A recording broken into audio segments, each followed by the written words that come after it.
Hi there and welcome back. Look, we all know ice floats. However, if there was one simple, different thing in the composition of water, we would actually get sinking ice. I'll quickly go through how ice actually floats, first chemically, and then I'll show you how we could get sinking ice by just changing this one simple variable. So as we said, ice floats. And this is of course because ice is less dense than water and therefore it floats.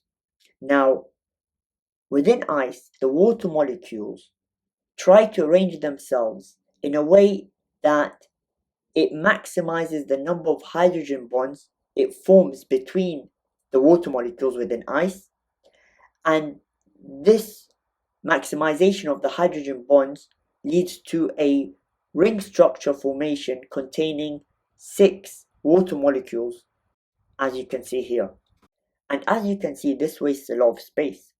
And because density is equal to mass over volume, and because here the volume is actually very high due to the amount of space wasted due to the ring structure, the density will be low.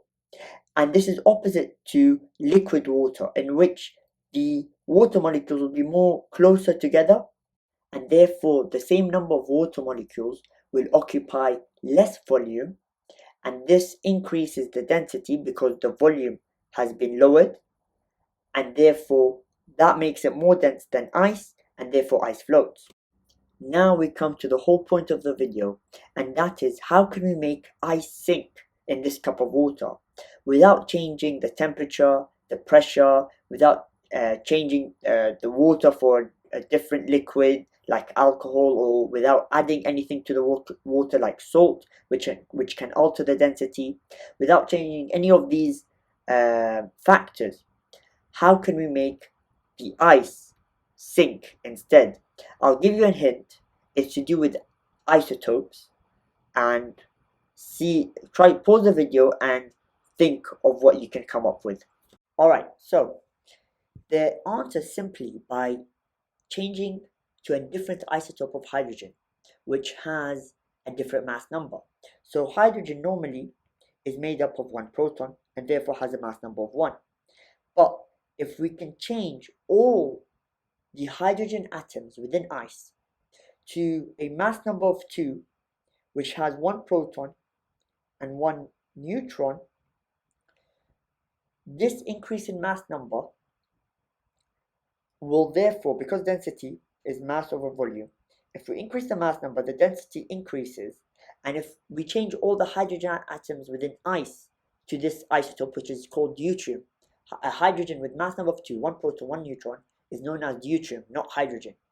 And therefore, this increase to a mass number of 2 within only ice, so water will still have a normal hydrogen atoms, but in ice, all of it will be deuterium atoms, or the isotope of hydrogen is deuterium.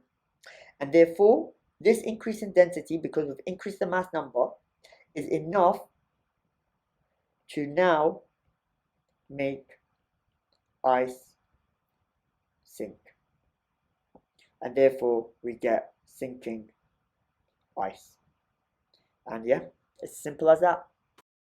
Thank you so much for watching. I hope you learned a thing or two from the video. If you want more videos from me, make sure to subscribe and hit the like button. And if you have any questions, please list them down in the comment section. I'll try my best to answer them. And also, this here is the isotope video for you guys if you want to learn more about isotopes.